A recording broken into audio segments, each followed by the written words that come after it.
বগুড়া শিবগঞ্জে গ্রাম্য সালিশে কিশোর বাউল শিল্পীর মাথা ন্যাড়া করে দিলেন মাতবররা। এই ঘটনায় জড়িত ৩ জনকে গ্রেপ্তার করেছে পুলিশ। এখনও পলাতক ৪ জন। গতকাল রাত ১২টার দিকে অভিযান চালিয়ে জুড়ি মাছপাড়া গ্রামের মাতবর শফিউল ইসলাম ওরফে খোকন, মেজবাউল ইসলাম ও তারেক রহমানকে গ্রেপ্তার করা হয়। মামলার এজাহারে কিশোর বাউল মেহেদী হাসান জানান, আর্থিক অনটনের কারণে ৬ষ্ঠ শ্রেণীতে তার পড়াশোনা বন্ধ হয়ে যায়। এরপর তিনি বাউল গানের দিকে ঝুঁকে পড়েন। তার বাউল জীবন, গান ও পোশাক নিয়ে বাজে কথা বলতেন পাড়ার মাতবররা। এর প্রতিবাদ করায় তারা ক্ষিপ্ত হন। গত শনিবার রাতে অভিযুক্ত ব্যক্তিরা তাকে ডেকে নেন। এ সময় শফিউল ইসলামের নির্দেশে তাকে ন্যাড়া করে দেওয়া হয়। এই ঘটনায় মঙ্গলবার রাতে ৫ জনের নাম উল্লেখ সহ ৭ জনের বিরুদ্ধে মামলা করে কিশোর মেহেদী। এরপরই অভিযান চালিয়ে ৩ আসামিকে গ্রেপ্তার করা হয়।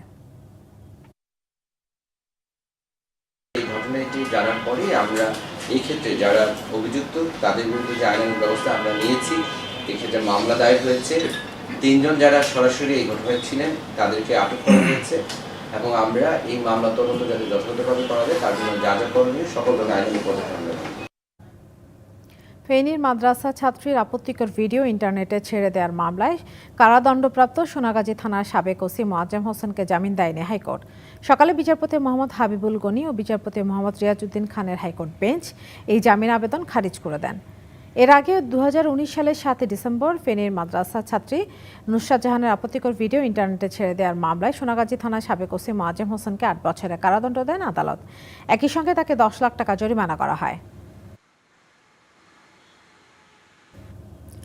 অবসরপ্রাপ্ত মেজর সিনহা মোহাম্মদ রাশেদ খান হত্যা মামলার ৩য় দফায় ৩য় দিনের মতো সাক্ষ্য গ্রহণ চলছে। সকাল ১০টায় জেলা ও দায়রা জজ মোহাম্মদ ইসমাইলের আদালতে সাক্ষ্য গ্রহণ শুরু হয়।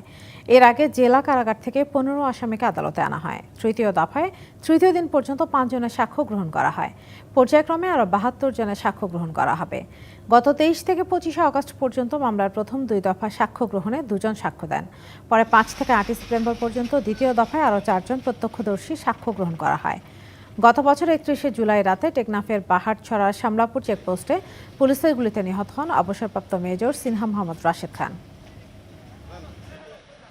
সয়াবিন মিল রপ্তানি বন্ধের দাবি জানিয়েছে ফিড ইন্ডাস্ট্রিজ অ্যাসোসিয়েশন বাংলাদেশ।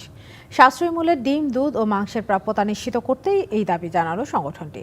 সকালে রাজধানীর কারওয়ান বাজারে সংবাদ সম্মেলনে জানানো হয়, হাঁস, মুরগি, মৎস্য ও গবাদি পশুর খাদ্য তৈরিতে সবচেয়ে বেশি ব্যবহৃত উপকরণ সয়াবিন মিল। তবে বাণিজ্য মন্ত্রণালয় এই সয়াবিন মিল রপ্তানির অনুমতি দেয় উৎকণ্ঠায় পড়েছেন খামারি ও উদ্যোক্তারা। রপ্তানি বন্ধের দাবি মেনে না নেওয়া হলে খামারি, উদ্যোক্তা ও সংশ্লিষ্টদের নিয়ে কঠোর কর্মসূচি ঘোষণা করা হবে বলে জানানো হয় সংবাদ সম্মেলন থেকে।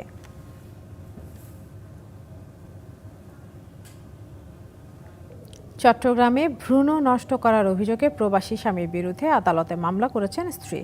দুপুরে চট্টগ্রাম মহানগর হাকিম শফিউদ্দিনের আদালতে মামলাটি করেন ওই নারী। মামলা আমলে নিয়ে চাঁদগাঁও থানাকে তদন্তের নির্দেশ দিয়েছে আদালত। এজাহারে বলা হয়েছে, বিয়ের পর ২০১৭ সালে অন্তঃসত্ত্বা হলে স্বামী ও শ্বশুরবাড়ির লোকজন বিভিন্ন কৌশলে তার ইচ্ছের বিরুদ্ধে গর্ভপাত ঘটায়। সম্প্রতি ওই নারী আবারও অন্তঃসত্ত্বা হলে তাকে গর্ভপাত করানোর জন্য চাপ প্রয়োগ করতে থাকে। মামলায় ওই নারী স্বামী সহ আরও ৩ জনকে আসামি করা হয়েছে। কুষ্টিয়া শহরে নির্মাণাধীন একটি মণ্ডপে বেশ কয়েকটি প্রতিমা ভাঙচুর করেছে দুর্বৃত্তরা। পুলিশ ও স্থানীয়রা জানায়, আসন্ন শারদীয় দুর্গোৎসবকে সামনে রেখে শহরের আড়ুয়াপাড়া রেললাইনের পাশে অস্থায়ী মণ্ডপে প্রতিমা তৈরির কাজ চলছিল। সকালে মণ্ডপে থাকা নির্মাণাধীন প্রতিমার অংশবিশেষ ভাঙা দেখতে পেয়ে পুলিশকে খবর দেয় মণ্ডপ কমিটির সদস্যরা।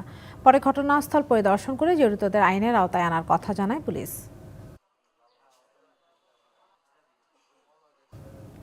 মাদারীপুরের শিবচরে মোবাইলে লুডু খেলা নিয়ে ঝগড়ার ঘটনায় রতন মোল্লা নামে এক শিশুকে শ্বাসরোধে হত্যার অভিযোগ উঠেছে।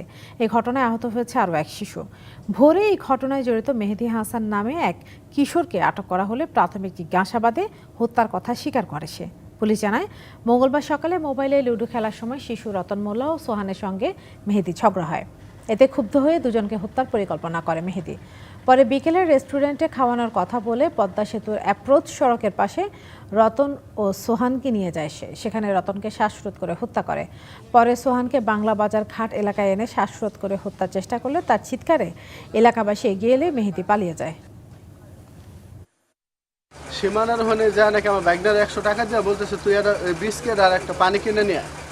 এই ফাঁকে ওরে হাই রোডের ওই সাইডে নিয়ে এক ক্ষেতের মধ্যে ওরে মাইরা লাগছে। আমি প্রতিদিন যাই ভাই আমি আর বিচার চাই। প্রাথমিকভাবে তার স্বীকারোক্তিতে জানা গেছে যেটা যে মোবাইলটাই তা নেওয়ার উদ্দেশ্য ছিল এবং সেই মোবাইলটাই নিয়ে গেছে। মোবাইলটা আমরা উদ্ধারের চেষ্টা করছি। নাটোরে পারিবারিক বিরোধের জেরে স্ত্রীকে কুপিয়ে জখমের পর আত্মহত্যা করেছেন স্বামী। সকালে উপজেলার ঋষি নওহা গ্রামে এই ঘটনা ঘটে।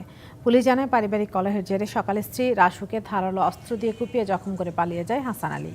এদিকে স্ত্রীকে কুপিয়ে জখমের পর বিষ পান করে আত্মহত্যা করে স্বামী।